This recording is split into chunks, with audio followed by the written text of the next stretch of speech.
Hi, everybody. Welcome to Parshat class. Good to see you all. Here we are heading towards the end of the year, the calendar year, and we are also here at the end of the book of Genesis. It happened so fast. There are 12 Parshot in the book of Genesis, so just 12 weeks in, and suddenly every year feels a little bit like I gear up to finally understand the book of Genesis, finally go deep into the book of Genesis, finally really study it as it should be studied. And every year it just kind of passes me by, and I feel like I haven't done it justice. Speaking of trying to figure things out, today I want to explore a question that I've never really been found a satisfactory answer to look at a scene that has always confused me. And as I said, we are at the end of Genesis, and all is well to a certain extent. All is well. Genesis has been plagued by family feuding and strife, especially between siblings. It's one of the great themes of Genesis, right from the start. Cain and Abel, and Isaac and Ishmael, and Jacob and Esau, but in some ways, most explosively, Joseph and his brothers. And that's been taking our attention for the last several weeks, this epic story of Joseph being favored by Jacob because Ben Zikunimhu, because he was the child of his old age, and Joseph's brothers hating him for it. Hate is the word that they use, selling him into slavery. Then Joseph rises to power, is not recognized by them, and takes his revenge on the brothers by manipulating them, sending them back and forth to Canaan, and it's just been horrible. But in last week's Parsha, Joseph broke down, and everything broke down, and Joseph immediately, when he reveals himself, forgives his brothers and says, "Don't worry." And it's been hard on all of us, but God intended this all. Joseph seems to have some grand vision of the hand of divine providence in all of this. And he seems immediately to forgive and to love his brothers and to invite them all down to Egypt, to settle in the best part of the land of Egypt, in the land of Goshen. And brings his father down too. And so the family, so divided, has come together again. And the book ends with all of the brothers standing around Jacob's bedside as he prepares to die, and blesses them. Seems great. Seems like, oh, we figured out how to be a family and all is well, except that Jacob is making trouble again. Jacob is making trouble again. And this is the thing I've never been able to figure out, because for all of the obvious lessons of sibling rivalry and favoritism, Jacob here at the end of his life is still playing favorites. And the blessing that we just heard is drawn from a scene that is actually rather extended that I'm going to take us through today. And it has always vexed me. What is it that Jacob is so obsessed with? What is it about Jacob that is so locked in to this idea of playing favorites, and in particular favoring the younger above the older child? It's like a dominant theme in Genesis, but Jacob seems to take it up with greater insistence and ferocity than anyone else, even after it has totally ruined his family. So here, if you want a little of the background, just thinking about playing favorites in this book, the book of Genesis, here's a podcast that I did several weeks ago, just on the idea, we could have talked about this anywhere in Genesis, just on the idea of playing favorites. And why is it such a dominant theme in the book of Genesis? We've actually talked about that before, and there are various theories, and maybe some of them will come up today. But whatever theories we come up with, Jacob is going to be the foremost representative of this this sort of insistence, passion, and today I'm calling it an obsession with choosing the younger. Jacob, who was the younger. So that's our topic for today. Let's say a blessing to get into our holy space of learning. Baruch atah Adonai Eloheinu melech haolam asher kidshanu b'mitzvotav v'tzivanu la'asok b'divrei Torah. Okay, so we are in Parshat Vayechi. The language is Vayechi, which means and he lived, and the he is Jacob. Jacob lived, and just like in Parshat Chayei Sarah, the life of Sarah, the parsha that is named for life actually highlights death. And Sarah lived is the name of an earlier parsha because it marks the end of Sarah's life. And so too, Parshat Vayechi, same language there, and Jacob lived, in this case, Jacob's not dead yet, but the entire parsha will be centered around Jacob's death. And with Jacob's death, to a certain extent, the book of Genesis comes to an end, and we turn to the setting of Egypt in the book of Exodus next week. So it's all about Jacob's death. The parsha begins with a scene that is almost like a prelude to the scene we're going to look at today. The parsha begins by Jacob summoning Joseph and saying, hey, when I die, bury me in the land of Canaan. Take me out of Egypt. Bury me in the land of Canaan. Okay? That's one request. Then comes the scene we're going to look at today, but let's skip it for now and move to the biggest event of the parsha. What is this parsha known for? The big scene is Jacob individually blessing each one of his sons. And they aren't all the nicest blessings in the world. That in itself is a complicated narrative that we'll tangle with another time. And then finally, Jacob does die, and Joseph especially, but Joseph and his brothers mourn him, wail over him, and that is how the parsha ends. And then finally, Joseph dies, and that is how really the book ends. So it's a parsha named for life, but all about death. Okay, so I said there's one scene in the middle there, right? Jacob says, "Bury me in Egypt." Jacob goes to bless all of his sons, but in the middle, there's sort of a transitional scene. Jacob says, Joseph, promise me you'll bury me in Egypt. And then Jacob calls, it seems like now he's really about to die, almost like the parsha starts over again. And then the days of Jacob's death came closer, and this time Joseph, he doesn't summon Joseph, Joseph goes to Jacob to also receive blessings. So you see there's a little bit like the movement here is Jacob summons Joseph. Then the scene is Joseph comes to Jacob a second time for blessings. And then the scene is all of the children of Jacob come for blessings. And it's important to see it in that sandwich because there's something particular about the relationship that Jacob has with Joseph, where they have this one-on-one relationship. They're making deals, privately. And that in itself is a kind of ongoing favoritism. But also there's something happening before Jacob blesses his own children. Joseph wants to sneak in and get his children blessed. And that's the scene we're going to look at today. Okay, so let's take a look. And we're going to read through it once carefully, and then we'll try to do a little bit of textual work. We'll look at some commentators, we'll look at some other reference points in the Torah that'll be helpful, but mostly we're just going to look at this scene in chapter 48 of the book of Genesis, where, as I said, Joseph has already been there, and he comes back. He's already been to his father. So here's chapter 48. Let me just show you how this works. And again, you can just click on the title in the Sefaria sheet and you go to chapter 48, but let's just back up a few lines. And this is Parshat Vayechi, end of chapter 47. And Jacob, I said Vayechi, Jacob lived 17 years in the land of Egypt.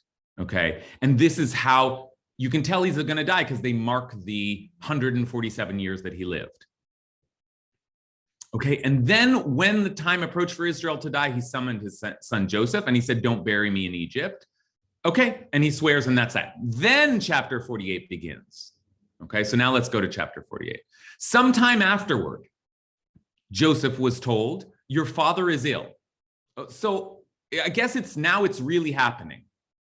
Like it already seemed like Jacob was aware of his impending death, but now it's really happening. So he took with him his two sons, Menashe and Ephraim.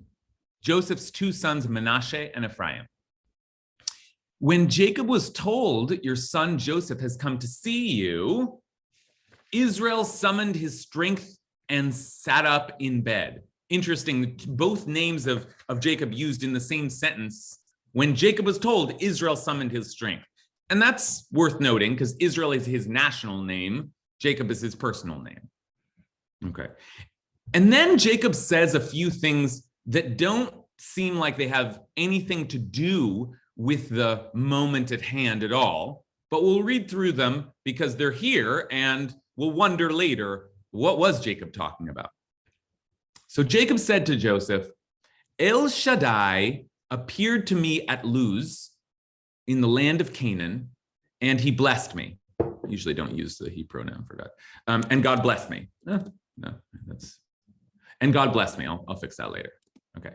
And said to me, I will make you fertile and numerous, making of you a community of peoples. Let's see, where am I? Yes, here I am. Vayomer Eli hinani mafrecha. I will make you fertile. I will make you fruitful. Let's change that to fruitful and multiply. Just like that early Adam and Eve language, fruitful and multiply. V'natati unataticha likhal amim. And I will make you a community of peoples. V'natati et haaretz hazot lezaracha. And I will give this land to your offspring. Acharecha achuzat olam. After you, for an eternal possession. Now, okay, so I don't know, that's flowery language. It's a blessing that Jacob's remembering, but why this blessing? Why now? Jacob has spoken to God a handful of times, but he's making reference to a specific encounter with God. Now your two sons, who were born to you in the land of Egypt before I came to you in Egypt, shall be mine.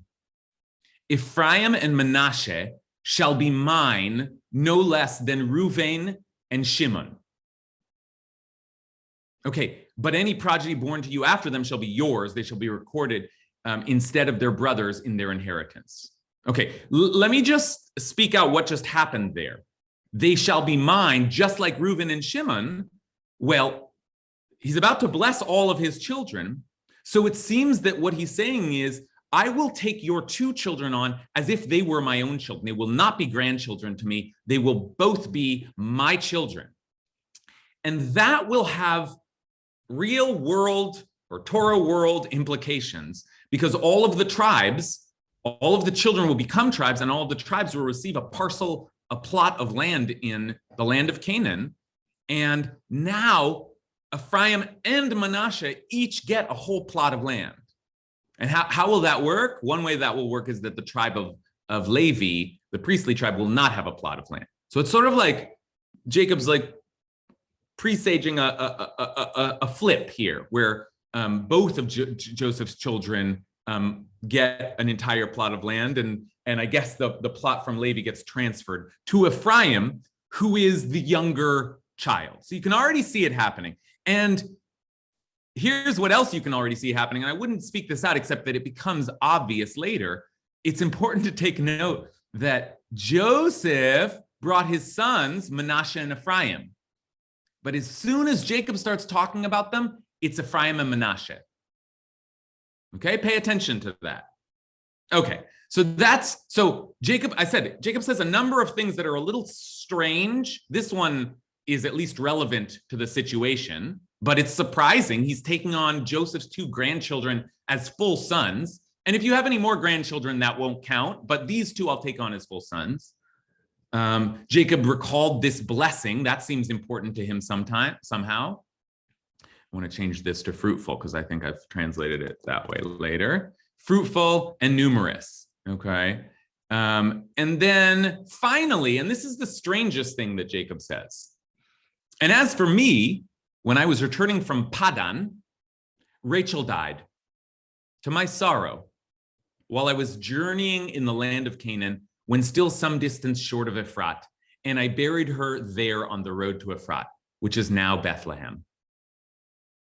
Okay, that's an interesting moment because Rachel is Joseph's mother. And a lot of the commentaries assume that Jacob is saying, and I know you hold it against me. I know you think I didn't care for your mother, but this is the situation. She died on me on the way. There was nothing I could do. Okay, it is relevant in that sense. Joseph may want to know whatever happened to my mother. Why isn't she here? But it doesn't seem to have anything else to do with what's going on.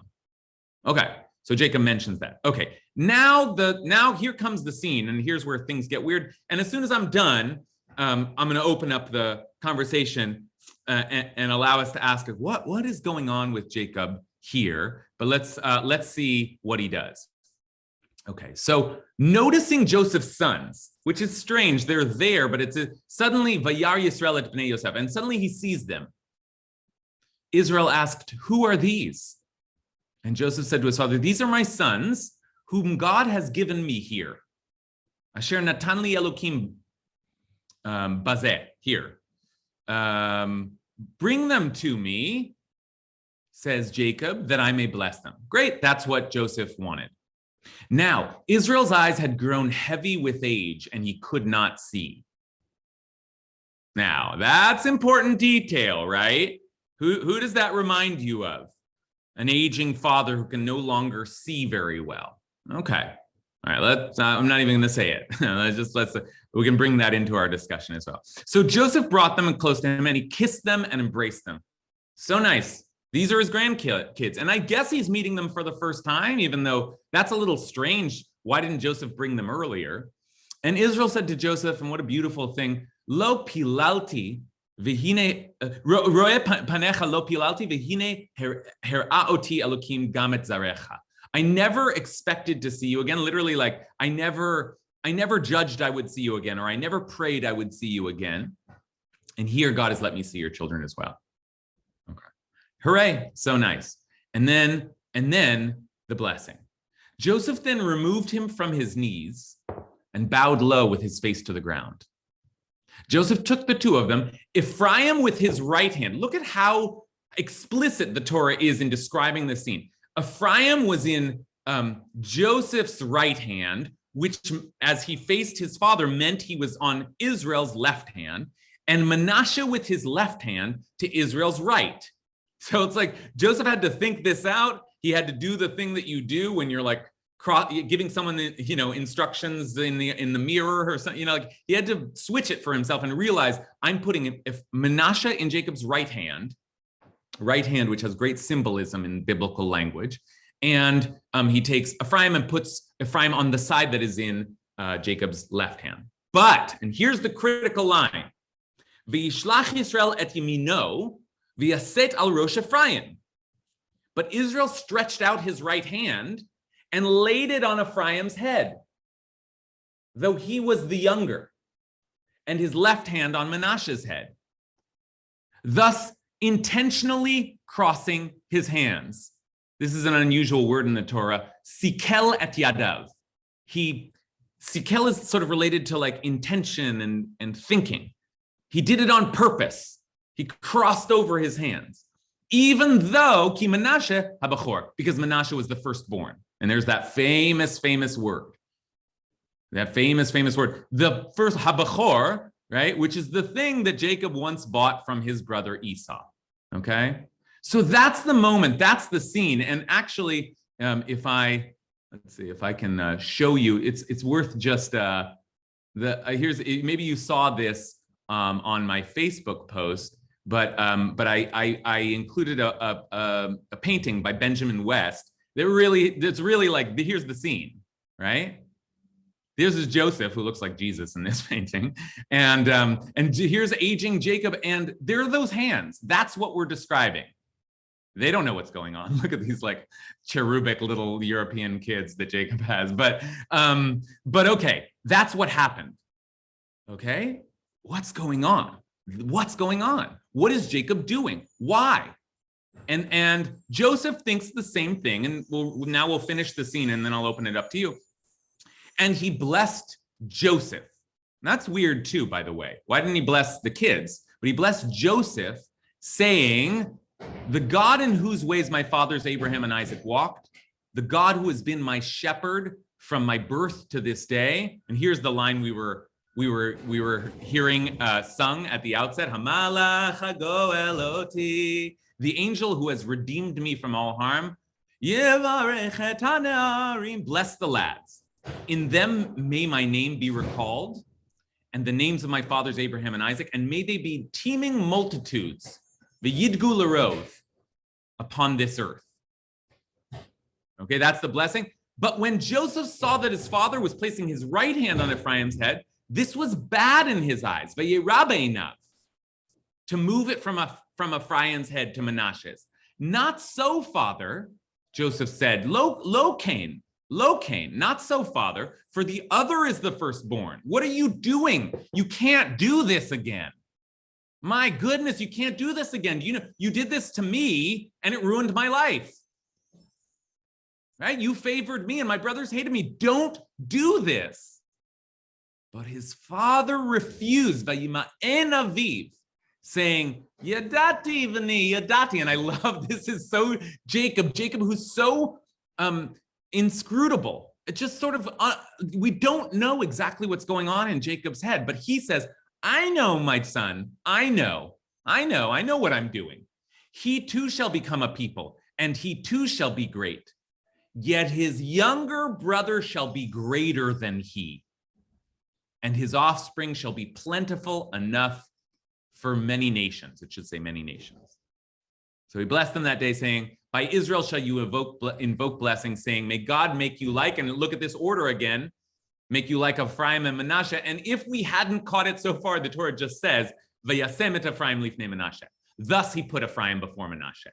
Okay, so lots of thinking and work to do here, but so far I've been talking, so let me just pause here. And now that we've cracked this scene open, let's ask the central question, which is, what's Jacob up to? Why is Jacob doing this? I mean, it's to a certain extent, we're just speculating, it's just guesswork. But does anyone have a theory? Why is Jacob still picking that youngest son? Still, even when his son, Joseph, protests. No. I know what I'm doing. Why? Any immediate thoughts as to what's going on in Jacob's mind? Esra, hi. Hi, y'all. Yeah. It's not a very exciting theory, but I was thinking just like about the relationships between grandparents and grandchildren, which is, so distinct in its own way. And maybe this sounds so shallow, maybe, but from like a strategic standpoint, his eyes are growing weak. I mean, I help my grandma out a lot. And, sometimes the parents are too busy to help their own parents, but the grandchildren are around and they're young. They have a little more time. They can show up, maybe, tidy around, water the plants or whatnot, tend to the flock. I don't know. So, so there's that. And then the second theory I have, so maybe one, it's strategic. And then two, like psychologically, sometimes like, okay, the younger ones, they're too cool for school. They're on the IG, but like, he's like wanting to draw him closer. Cause the older one will be invested anyways in the family. And then the other theory, so yeah, strategic or maybe, social emotional. And then lastly, maybe he just has some kind of, sixth sense or prescience that is very uncomfortable and uncomfortable because treating differentially, children is terrible and grandchildren. Nevertheless, maybe he knows something we don't know.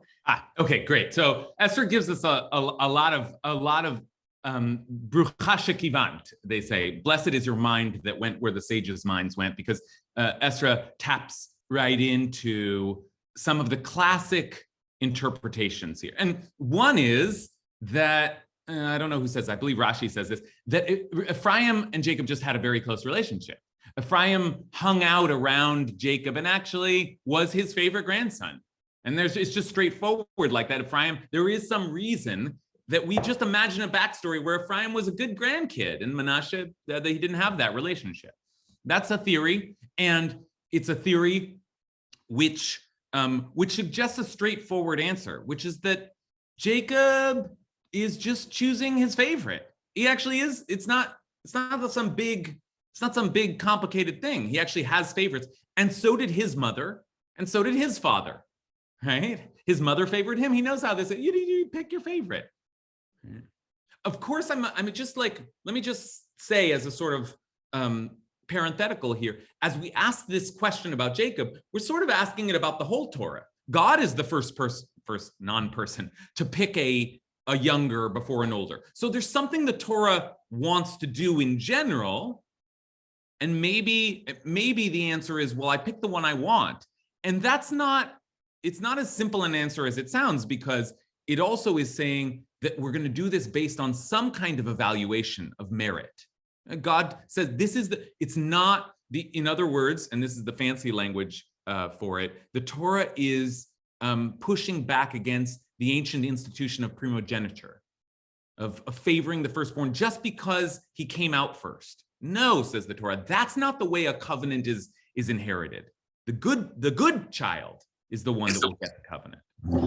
So that's one answer. And then the other answer that Esther gave us, the answer that she ended with that I want to highlight is maybe he just knew something.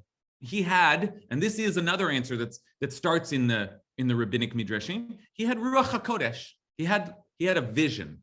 He could see into the future. And that's actually the most common answer. So here, just like Esther did this work well for us, you can see that one of the famous commentators, Nachmanides, the Ramban, does pretty much the same thing. Why was it bad in Joseph's eyes? Perhaps, now this is a funny take on it, perhaps Joseph loved Menashe more on account of his being firstborn.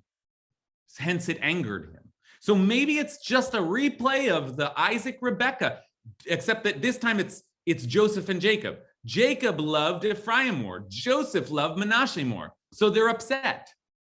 But then the Ramban says, but the correct interpretation in my eyes is that he thought this is Esther's last answer, he thought his father had made a mistake concerning them. And if his blessing would be without true knowledge, it would never be fulfilled upon them, as it would not have been done with the proper Ruach HaKodesh, Holy Spirit. But when his father told him, I know it, son, I know it, Joseph nitpayes, Joseph was at peace, okay? Because on that level of interpretation, it's all about fulfilling some prophetic vision. And everybody knows that whatever the vision says is true. It's just, we're not sure what it says. And Jacob is saying, no, I didn't make a mistake. That is what the vision told me. Okay, so these are some great answers. Let's continue a bit. Matt Silverstein. I had two answers. One was that one, which is God spoke to him. We know that. It's God spoke to me. I'm giving the blessing. That should be sufficient. There is another, because this is one of the places where the critical theory comes in and says. Your sound is very low, Matt. It's hard to hear you. I got what you said so far, but your sound is low. Right, it's working out. Just speak loud. We're hearing you mostly. Okay, they need 12 tribes.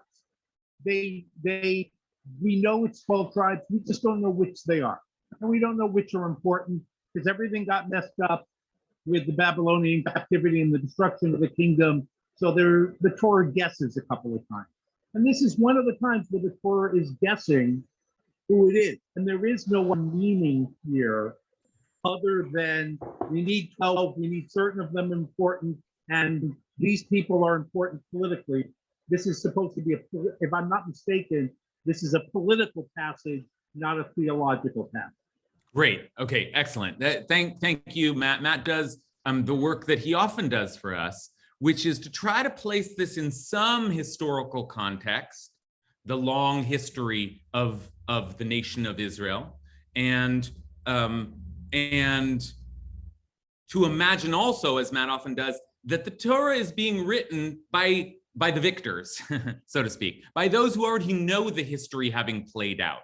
And on that front, Ezra was speaking in line with our traditional commentators. Matt is speaking very much in line with biblical critics and scholars who point to the fact that Ephraim becomes a very prominent tribe in the nation of Israel. Yeravam, who takes over after King Solomon, is from the tribe of Ephraim. Ephraim joins to unite the northern kingdom, and Ephraim becomes very prominent in a way that Manasseh does not. And Jeremiah has the famous phrase, Haben Yakir li Ephraim, Ephraim, my favorite son, or my most precious son. And Jeremiah is referring to all of Israel as Ephraim. So indeed, Ephraim is a very prominent, and if you imagine that there's an attempt to try and figure out backwards, how did we get to Ephraim? Ephraim was the second son of Joseph. So this story is meant to, so okay, that's a very different take on it, but another possible reading of, as Matt said, this story as a kind of political origin story. Okay, good. All right, let's take a couple more, and then we'll bring some more texts into our conversation. But mostly we're just going to be doing this work the whole time. I was trying to figure out what Jacob is thinking. Okay, Joni Brenner. Thank you. Could it be that this is an end of life?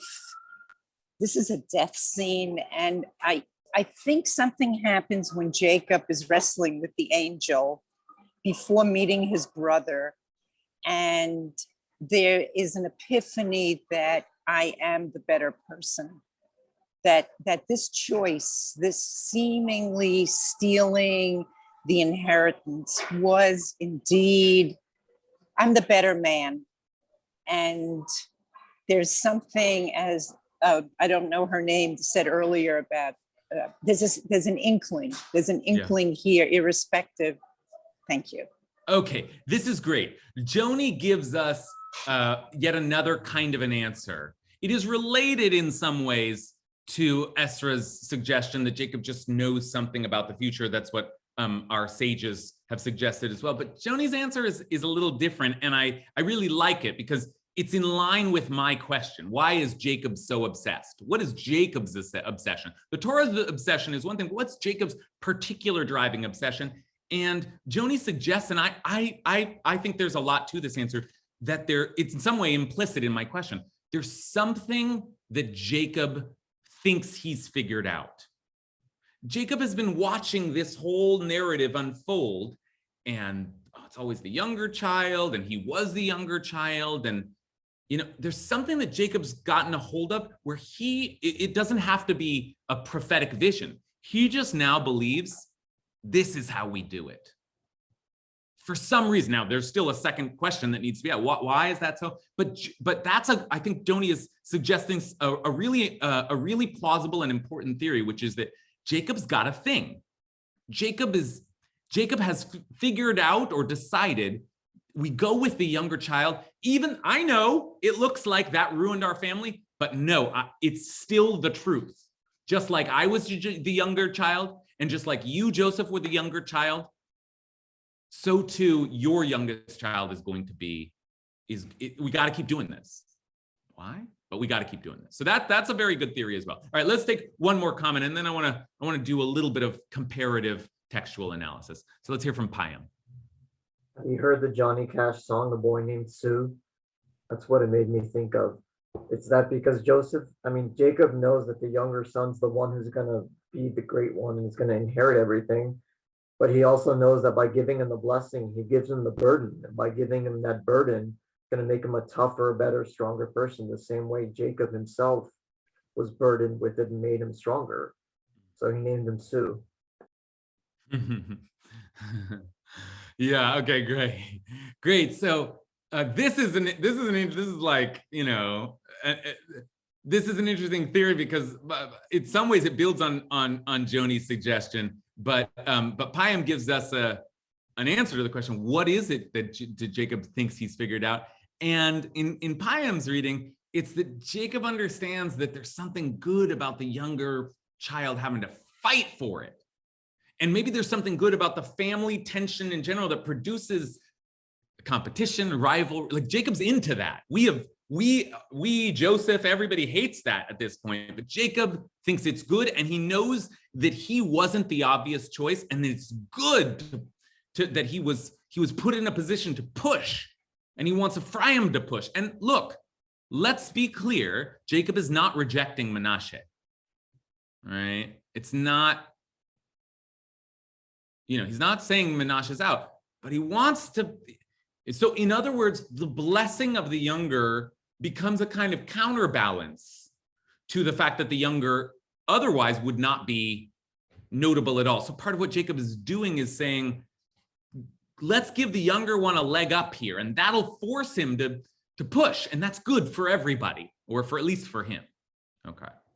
All right. I want to keep taking comments, but let's just let's go back into the text a little bit, and we have the basic narrative, but let's just look at some of the reference points because they are important here.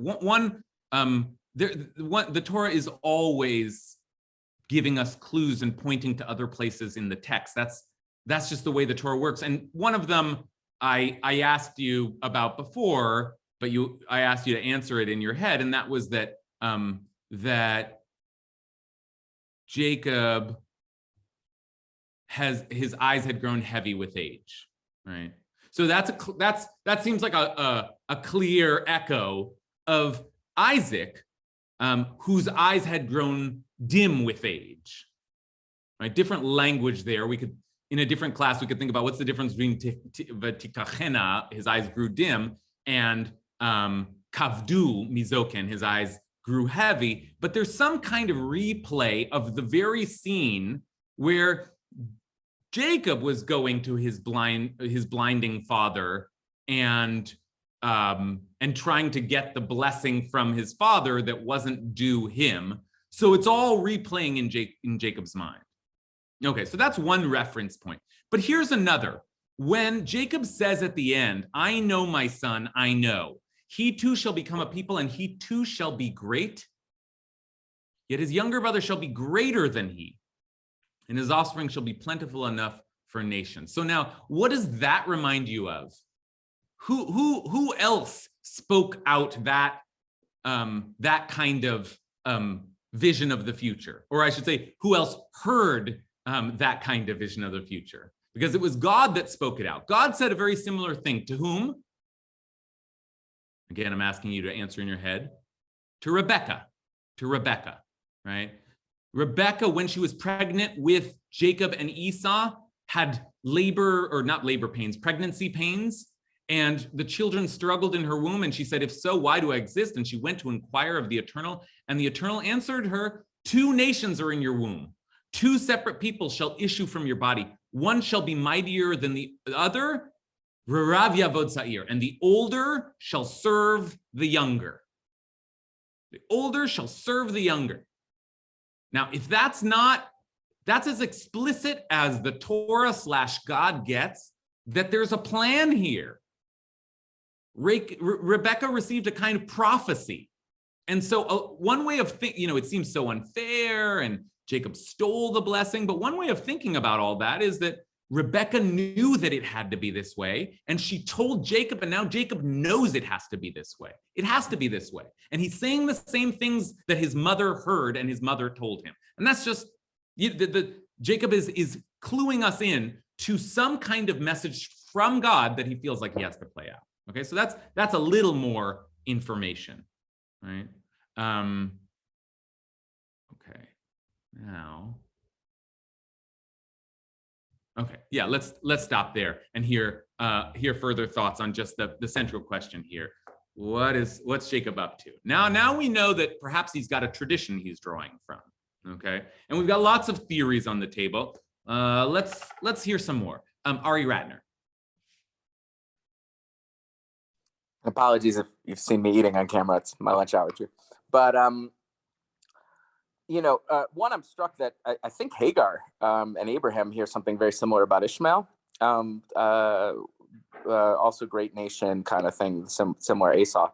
But to me, I used to work in politics, and traditionally I always thought about it, well, surely whoever was writing this was a younger son. The most obvious answer is, whatever ruler or scribe or priesthood who had to justify their leadership, wrote the Bible to justify their leadership, right? If I have green eyes, if the hero of my story is green eyes, that's the reason. So there's a Machiavellian reason.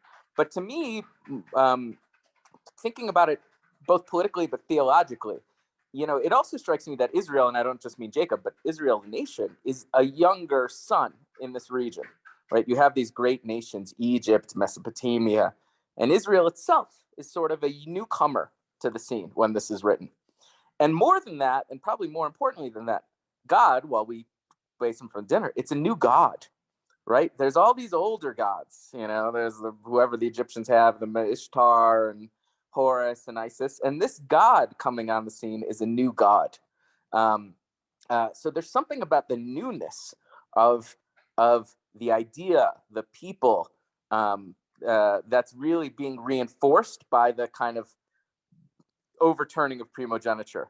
And then I'll say one thing, which is there's a great historical irony in this, which is that we in the Abrahamic faith become the elder brother, I think the Pope calls us recently, and we get supplanted. I mean, not for good reason, but just, but Christianity and Islam do the same thing to us. They're always trying to supplant us, and they of course have more numbers. So there's some weird historical irony in all this. That's great, Ari. That's really great. Everything you just did there. Some of the historical background you know more about than I do, as you all know if you study with me. I'm no historian, but it is at least it is at least clear enough that there's something about the formation of the nation of Israel in its own narrative that seems to be a story of the underdog, always the underdog overcoming, from King David on. It's always the one you didn't expect, and then the nation itself, says Ari, becomes like the underdog nation. And there's a kind of historical backdrop to that, which Ari did a better job of giving us than I would.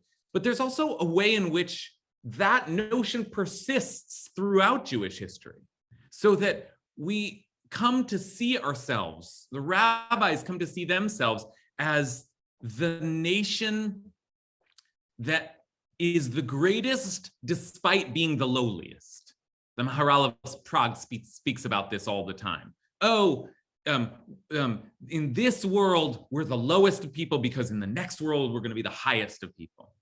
There's something about our underdog, lowly, small number status that actually, it seems like it's confusing to the rabbinic mind, because God loves us. Aren't we supposed to be great? And in some ways, this is one of the best answers that could be given to the idea of the youngest child, is that's us. And we want to believe that even though we're tiny, because young and old in some of these terms get mapped on with big and small, or small and big, I guess, right? So that young is also little. Rav Yavod Seir, the great one will serve the younger one. So you see these terms become interchangeable. So that's all very good theory to have in mind. The way that maybe this whole narrative is actually not just playing out the ascendancy of Ephraim, but the inferiority complex, the Napoleon complex of the nation of Israel, right? Ariella, what do you think? Well, I also think that for a parent, sometimes that they want to ensure that the youngest gets their fair share, because sometimes older children can kind of bully over the young one. So I think that it could be like for self-protection, that each child should get their fair share, and they just don't want the older taking advantage of the little guy. Right. I mean, I think I want that to be correct, the correct understanding of the Torah's ethic. In other words, what I would like is that the Torah is eventually saying we're all equal. There is no such thing as a birth order, status. That really what we're shooting for is a kind of leveling of the playing field. And maybe that's right, because maybe leveling of the playing field then is like, okay, and now go, Payam suggested this, and now go for it. Whoever wins, wins. So it's level playing field, but there will be inequality based on merit, though, and I want all of that to be true, but I do think that I can't help but feel that no, it's that Jacob wants the younger to be on top. Jacob wants the younger to be victorious. Jacob wants to now, I don't know, maybe I'm overstating that. He does say Menashe's going to be great, but Ephraim will be greater, just as I was greater, right? So it's like he can't let go of that, and he couldn't let go of it with Joseph. I had to, this is a thing. Jacob is just, he wants to elevate the youngest child, not just levelize, but to elevate.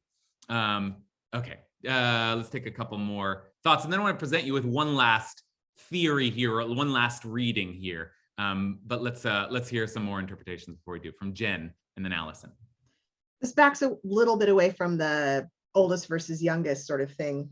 But like, there just seems to me like I'm so fascinated by the interpretation that what this is not a conscious choice, but like stating a vision that was already there and was already going to happen anyway, that this is just announcing it to everyone, because that stands in such tension to the story with Jacob as a child of like, why go through that deception and do all of that work in order to like get a blessing that you were going to get anyway, right? Like if it's a parallel story, then that blessing isn't actually being given, it's just being acknowledged.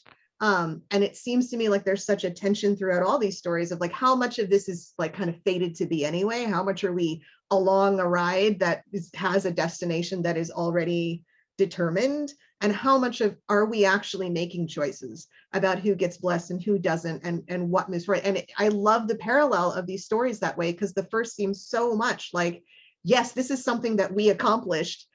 We stole it from the other person, we did it. And then the other one seems so much like, yeah, this is just how it's going to be, and I'm just letting you know.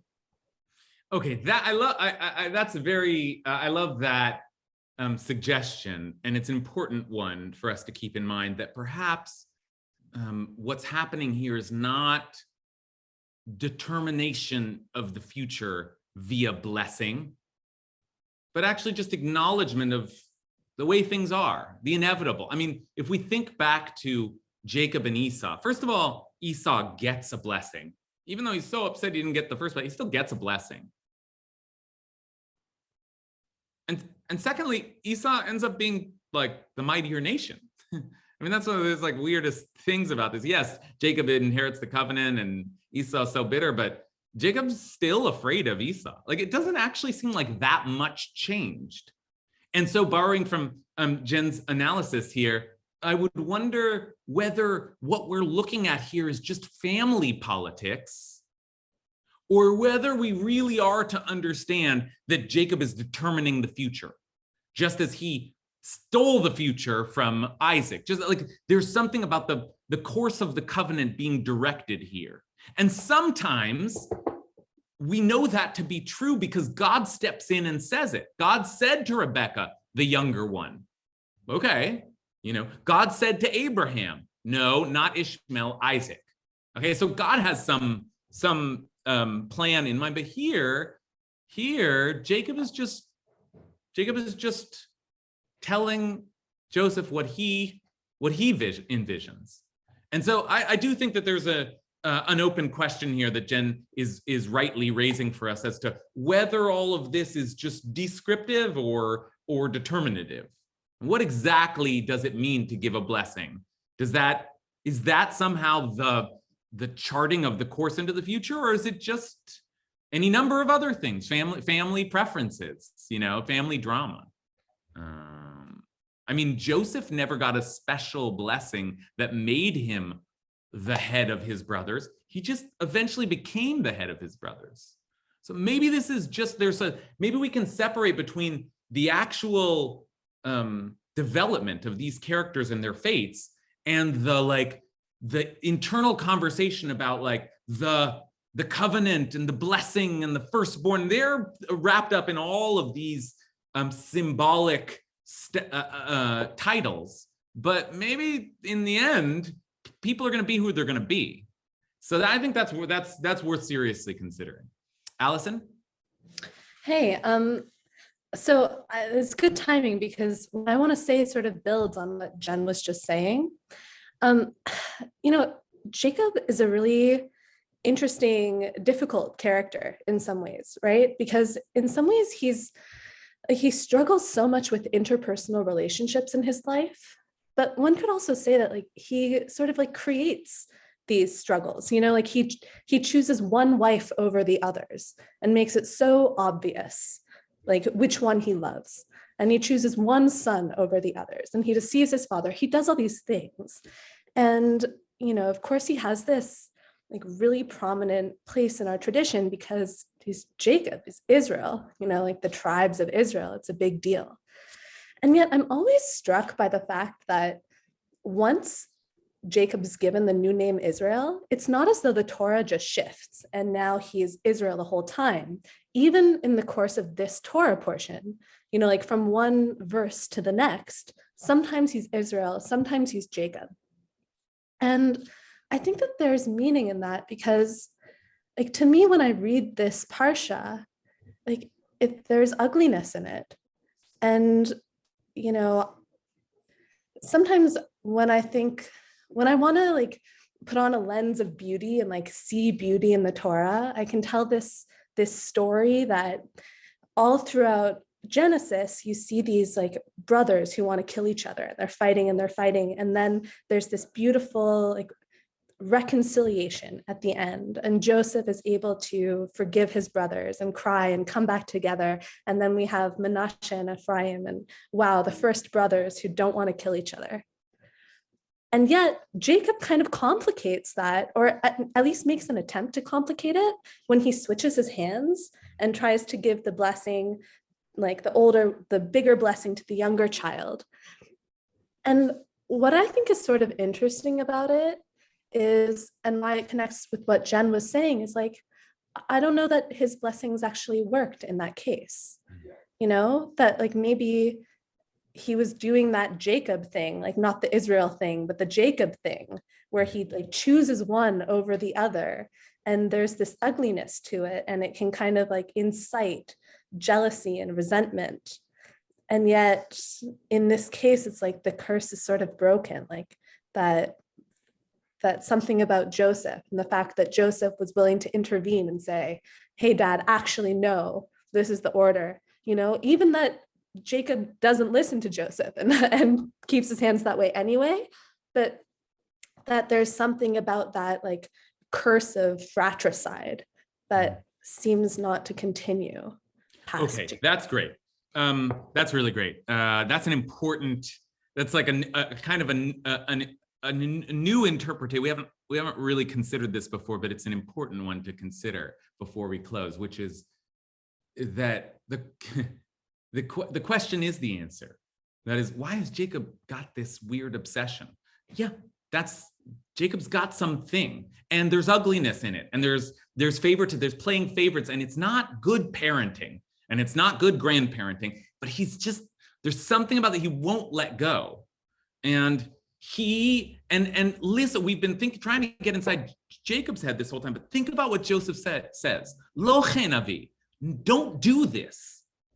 Not anymore. Stop doing this. And Jacob's like, nope, I'm going to do it. Because Jacob is a lot of things, and we can be critical of him, but he is tough, and he persists, and he does what he wants to do, and he makes things happen. And he forged the nation. Like, there is something powerful about Jacob, and he won't back down.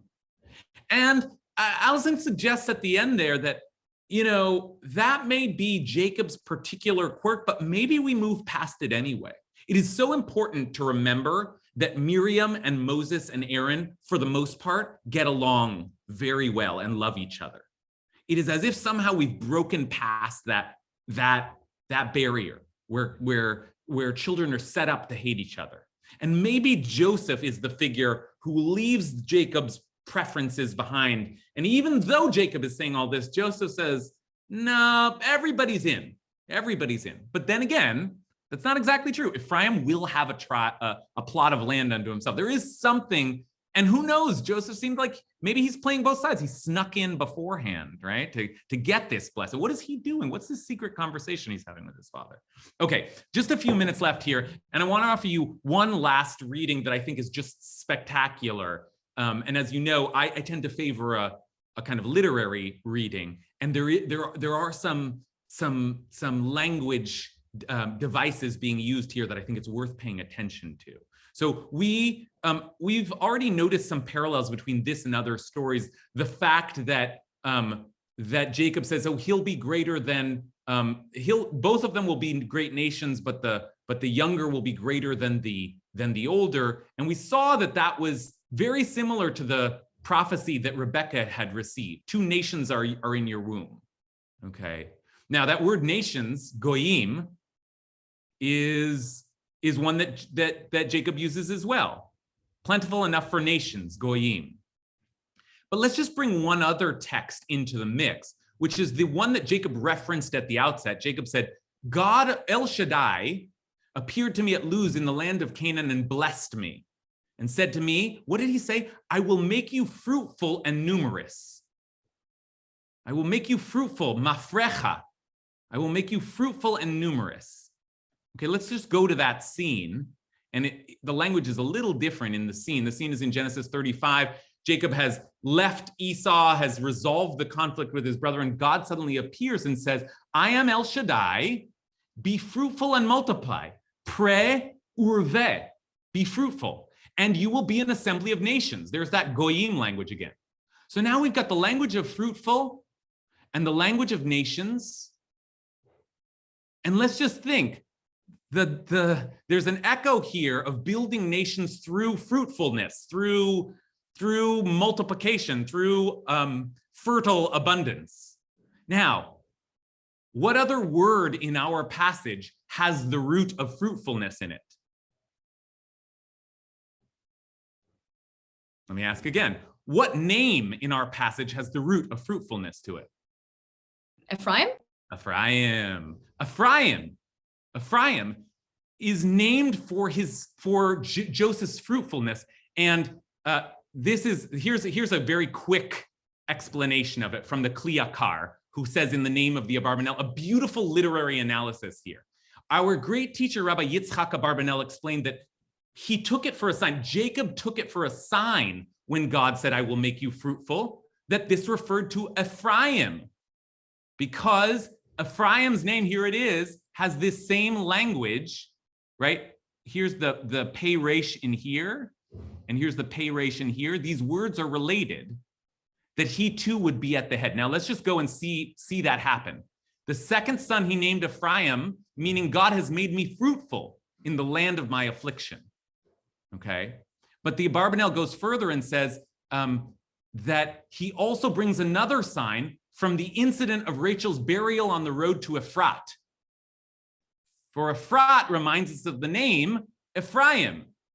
So this is another sign that Ephraim would be the head of a tribe. Okay, so that's beautiful work. Why was he mentioning that name? But now we're seeing fruitful, Ephrat, Ephraim, all of these like repeating, and it's the fruitfulness which produces the future, right? It's kind of a theory of reproduction as the engine that drives the future, and that will be true in the book of Exodus to a large extent.